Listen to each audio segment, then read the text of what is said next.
In the fading heat of a Caribbean evening under the shadow of the British Empire, a powerful plantation master made a decision no one would ever understand. He stepped down from his grand veranda, removed the symbols of his authority, and began living among the very people he owned, and within months he vanished so completely that even the colonial records of Britain carried no trace of his fate. The plantation stood on the outskirts of a British-controlled island in the early 19th century, at a time when the empire's wealth was carved from sugar fields and human suffering. Ships bearing the Union flag crossed the Atlantic between the Caribbean and United Kingdom, carrying sugar, rum, and cotton back to ports like Liverpool and Bristol, where merchants grew rich from a system built on bondage. On this island, where enslaved Africans labored beneath a punishing sun, one British master ruled with the quiet authority of inherited power. He was educated, connected, and known in colonial circles as a man loyal to the crown. His name appeared in shipping manifests, property deeds, and plantation ledgers, proof of his status in a world where paper determined existence. Yet something about him had always unsettled those around him.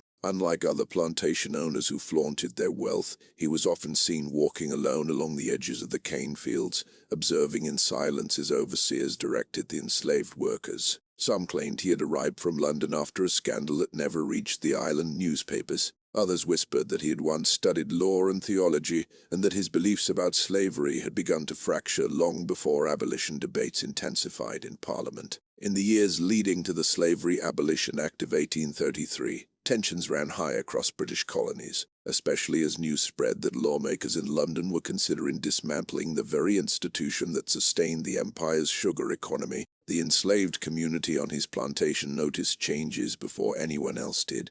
He dismissed one overseer after reports of excessive cruelty. He ordered longer rest periods during harvest season. He spent evenings listening rather than commanding, standing near the quarters where songs carried stories of Africa, loss, and quiet resistance. At first, the enslaved workers did not trust these gestures.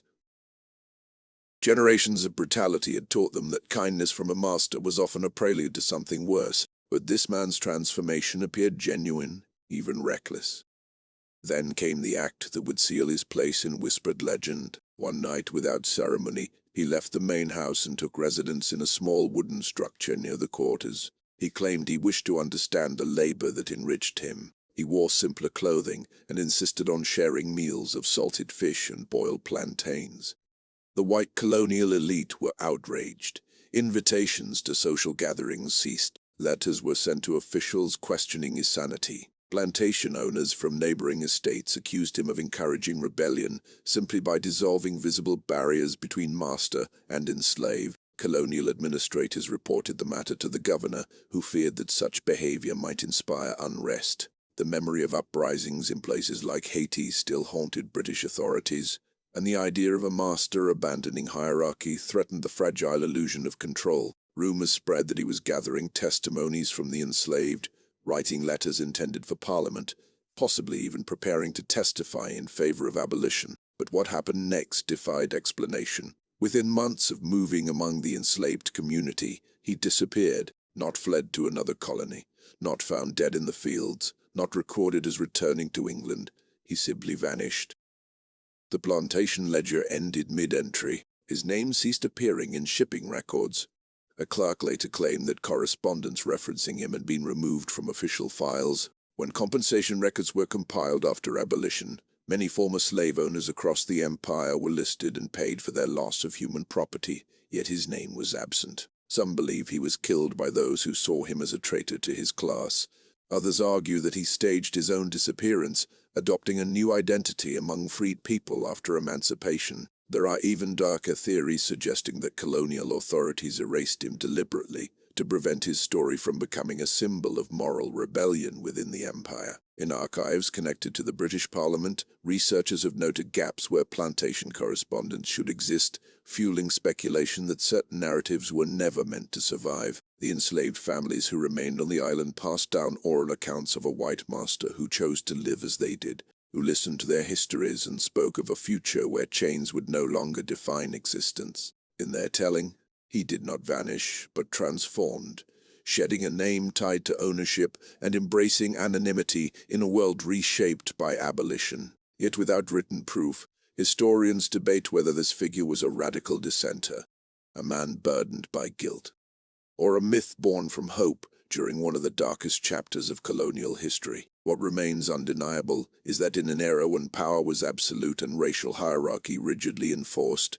the act of crossing that line carried consequences. The British Empire documented nearly everything that generated profit, from sugar shipments to slave counts. For a wealthy plantation master to disappear without trace suggests either extraordinary secrecy or intentional erasure. In the silence of the archives, his absence speaks louder than any surviving record, and so the story lingers like a shadow over the cane fields, a mystery woven into the larger history of empire and abolition. A British master who abandoned privilege to live among the enslaved, then vanished from every ledger that once confirmed his existence. Whether martyr, fugitive, or victim of suppression, his disappearance remains one of those unsettling historical gaps that invite a single haunting question.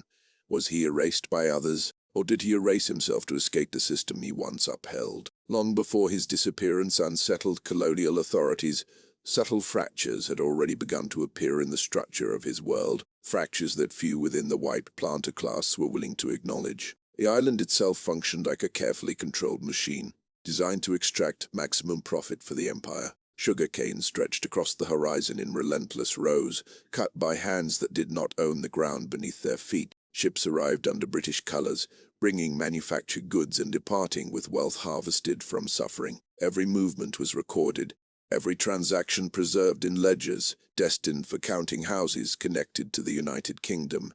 Paper was power, and documentation was permanence. To exist in the empire was to be written into it. He understood this system better than most. Educated in London and exposed to debates circulating in intellectual circles, he had once defended the plantation economy as a necessary pillar of imperial stability. At dinner gatherings attended by colonial elites, he argued that gradual reform was preferable to chaos. He quoted statistics about trade flowing through ports such as Liverpool, insisting that sudden abolition would devastate families whose fortunes were bound to Caribbean estates. Yet even as he spoke, witnesses later recalled a hesitation in his tone, as if he were repeating arguments that no longer fully convinced him.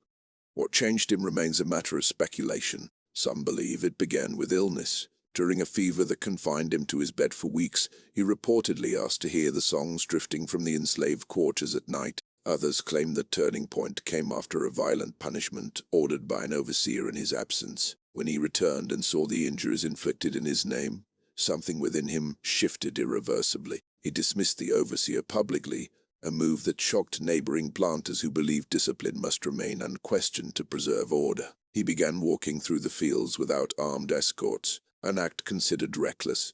Instead of issuing commands, he asked questions. He inquired about families separated by sale, about languages remembered from distant shores, about spiritual beliefs carried across the Atlantic. These conversations unsettled both sides. The enslaved workers were wary, unsure whether honesty would invite retribution. The white elite interpreted his curiosity as dangerous weakness. In a colony where rebellion was the unspoken fear behind every locked door, empathy itself was treated as subversion. At social functions, whispers followed him. A magistrate suggested that prolonged exposure to abolitionist pamphlets had destabilized his judgment. The memory of uprisings in places like Haiti was still fresh in imperial memory, and any deviation from strict hierarchy was viewed as a spark that could ignite catastrophe. Letters were sent to the governor describing his conduct as erratic. Some even hinted that he might be secretly communicating with reformists in Britain who sought to dismantle colonial slavery from within. Yet he continued. He reduced work hours during the harshest heat. He allowed small provision plots for families to cultivate their own food. He began documenting testimonies, filling private journals, not with production totals, but with personal histories. If these journals survived, they have never been found. No archive connected to the British Parliament contains them. No estate inventory lists their existence. Their absence has become one of the most compelling aspects of the mystery. The most controversial moment came when he addressed the enslaved community at dusk, standing not on the elevated steps of the great house, but on the same ground they stood upon. He spoke of change moving across the empire, of debates in distant chambers where men argued about morality and economics. He did not promise freedom, for he lacked authority to grant it unilaterally, but he acknowledged that the system binding them was not eternal. Witnesses later claimed that this speech traveled beyond the plantation boundaries, carried by word of mouth to neighboring estates where tension was already simmering. Soon after, invitations from other planters stopped entirely. Merchants delayed shipments. Credit lines grew uncertain. In a colonial society dependent on mutual reinforcement of power, his isolation became deliberate. The message was clear: conformity ensured survival. Divergence invited ruin. He was advised privately to restore visible boundaries between himself and the enslaved population. He refused. When he moved from the grand house to the smaller dwelling near the quarters, it was not an impulsive gesture, but the culmination of months of alienation. The act was interpreted as betrayal by his peers. To live among enslaved people blurred racial and social lines that the empire relied upon. Some claimed he had lost his mind. Others suggested he was staging a dramatic performance to win favor with abolitionists in Britain. But those who observed him closely described something quieter, a man increasingly burdened by the realization that his wealth had been built upon human suffering. As weeks passed, the plantation operated in uneasy calm. Production declined slightly but did not collapse. The enslaved workers, though still bound by law, experienced a subtle shift in atmosphere. Conversations grew bolder. Hopes once suppressed found cautious expression. Meanwhile, colonial authorities intensified their scrutiny. Reports were drafted. His name appeared in correspondence questioning his loyalty to imperial stability. Then, without warning, he vanished. The small dwelling where he had slept was found empty. Personal belongings remained, including clothing and books.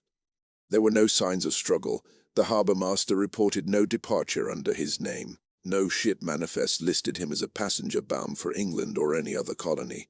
Within weeks, administrators appointed a temporary manager to oversee the estate. Official documents referred to his absence as unexplained but did not launch a formal inquiry.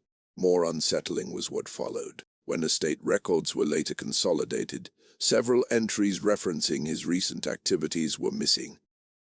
Letters that neighboring planters claimed to have written to him could not be located. Years later, when compensation claims were processed after emancipation, former slave owners across the British Caribbean received financial restitution. His estate did not appear in those lists. It was as if the empire had quietly closed the ledger on his existence. Among the formerly enslaved families, however, stories endured. They spoke of a night meeting before his disappearance, of promises not of ownership, but of shared humanity.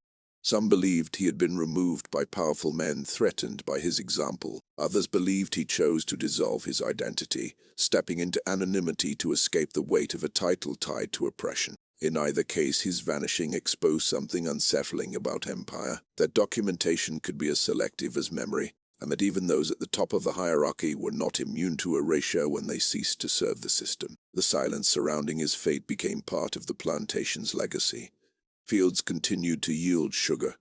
Ships continued to cross the Atlantic. Abolition would eventually reshape the legal framework of the empire, yet his story remained unresolved, suspended between rumor and suppressed record. And as historians search through colonial archives for proof, they confront the same haunting absence that defined his final days.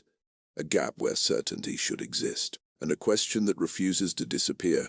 What truly happened to the master who crossed the line no one else dared to cross? By the time abolition debates reached their most volatile stage across the British Empire, the plantation had already become a place of quiet tension, suspended between the old order and something uncertain that none of its inhabitants could fully define. News traveled slowly but persistently across the Atlantic. Speeches delivered in the chambers of the British Parliament were summarized in colonial newspapers weeks later, carried by ships that docked in harbors heavy with sugar and rumor. Planters gathered in private halls to discuss compensation, property rights, and the possibility that London might dismantle the system that sustained their wealth. Enslaved communities listened from a distance, interpreting fragments of overheard conversation as fragile signs of approaching change. Before his disappearance, the master had reportedly grown more restless as these debates intensified. Witnesses recalled him receiving sealed correspondence bearing wax imprints from contacts in London.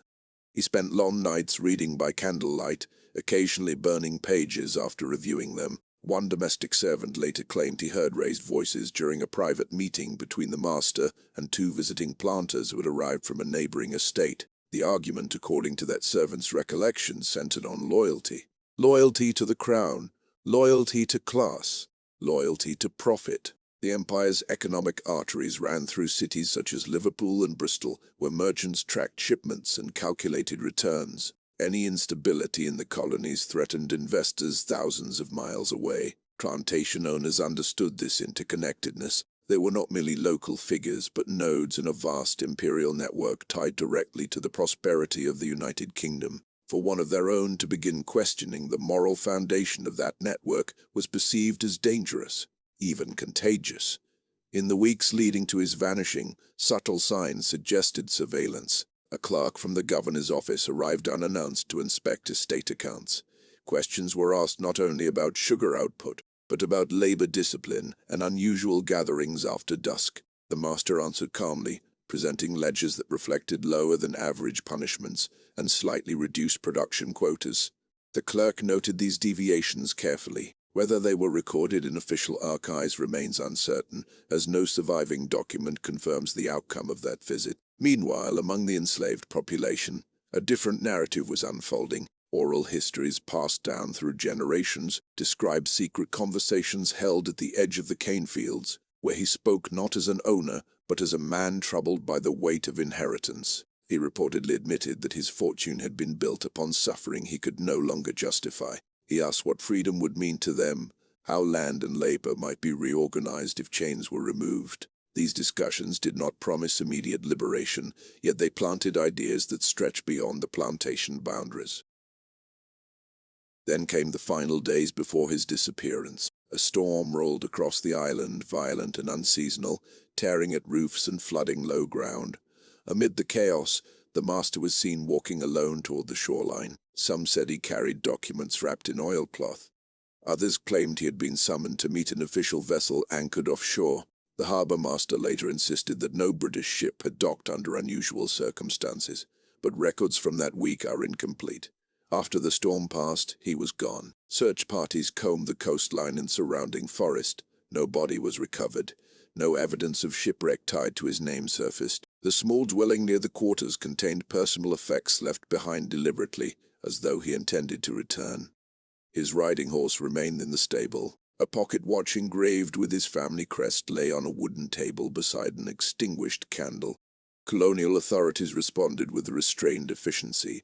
A notice of absence was filed. A temporary administrator was appointed to ensure uninterrupted production. There was no public declaration of foul play, no bounty for information, no extended inquiry. Within months, his estate was quietly absorbed into broader management structures overseen by investors connected to firms in Britain. The most unsettling development emerged years later, when historians examined compensation records distributed after emancipation. Across the empire, thousands of former slave owners were reimbursed for what the state termed lost property. Names were meticulously catalogued, estates appraised, payments issued, yet his name did not appear in those registers. For a man whose holdings had once been significant, such an omission was extraordinary.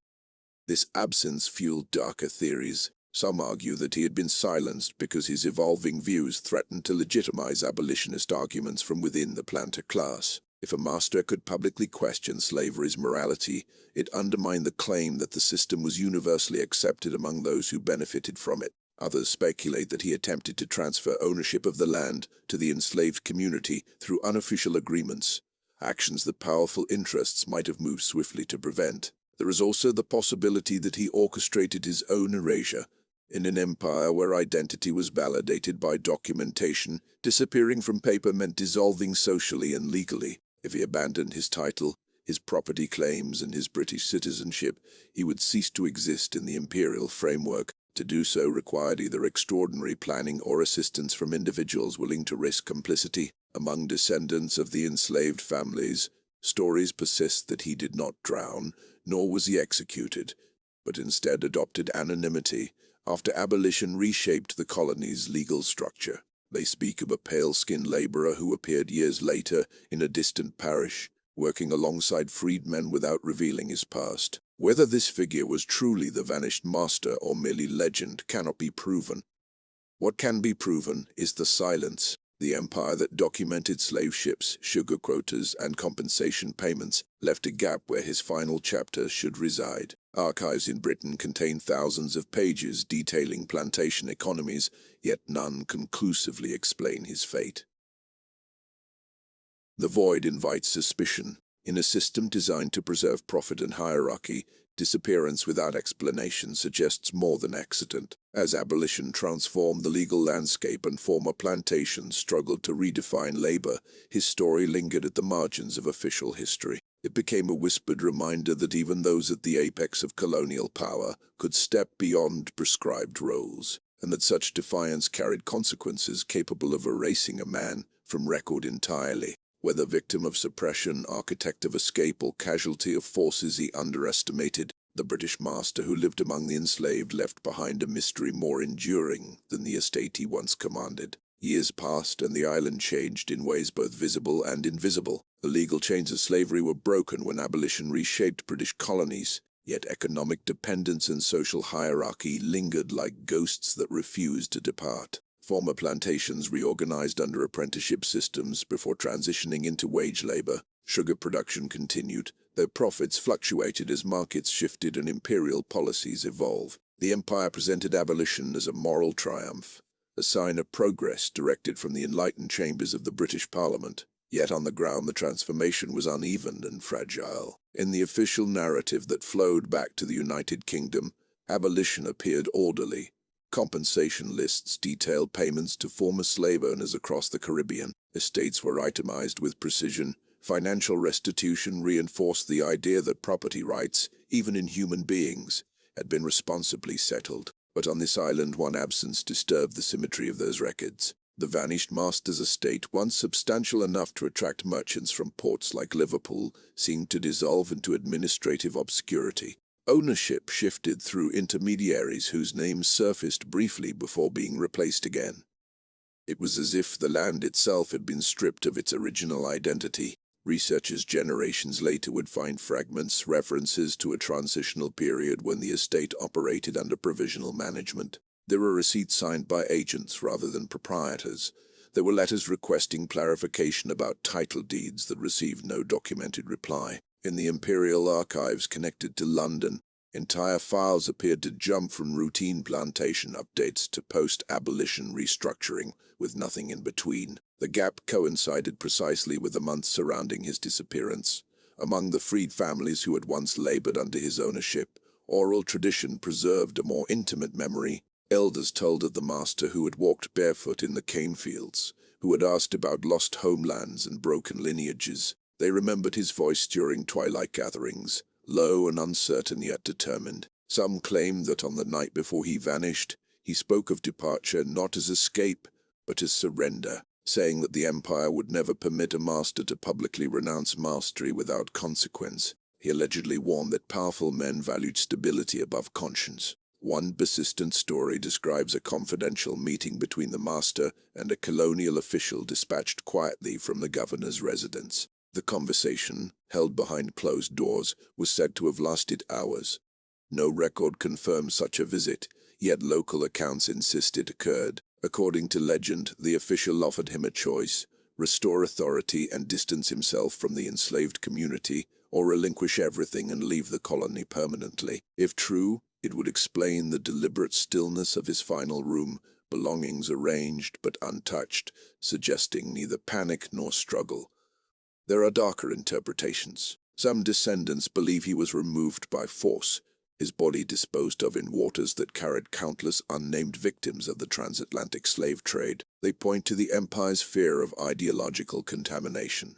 If word spread that a British master had rejected slavery from within, it could embolden reformers and destabilize plantation solidarity. Suppression in that view would have been swift and quiet. Others argue that his erasure was bureaucratic rather than violent. By renouncing his claim to property and inheritance, he may have forfeited recognition in compensation registers. In an imperial system where existence was intertwined with ownership, surrendering ownership could effectively delete a man from official history. Without property, without title, without claim, he became administratively irrelevant. The empire recorded assets, not conscience. As decades passed, the plantation landscape fractured into smaller holdings. Freed families carved out modest livelihoods. The great house deteriorated, its columns cracked by storms and neglect. Children played in rooms that once hosted lavish dinners attended by colonial elites. They grew up hearing fragments of the mystery, not as a tale of a benevolent savior, but as a warning about the cost of crossing lines drawn by power. Historians who later examined the broader abolition era often focused on legislation, economics, and parliamentary debates. They traced speeches delivered in London, petitions circulated in Britain, and financial settlements negotiated across the empire. Rarely did they encounter a story so defined by absence. The master who had chosen proximity over privilege did not fit neatly into triumphalist narratives of reform, nor into simple depictions of planter cruelty. His ambiguity unsettled clear moral boundaries. The mystery endures because it resists closure. No grave bears his name. No confirmed descendant claims his lineage. No document conclusively explains his fate. Yet the silence surrounding him exposes a deeper truth about empire. Systems built on hierarchy depend not only on force but on narrative control. What is preserved in archives shapes what future generations accept as reality. What is omitted can be as powerful as what is written. In the end, the British master who secretly lived among his slaves before vanishing without records remains suspended between legend and history. Perhaps he was silenced to protect an economic order tied to distant counting houses. Perhaps he walked away deliberately, dissolving into anonymity as abolition approached. Or perhaps his disappearance was an unintended casualty of a system too rigid to accommodate moral rebellion.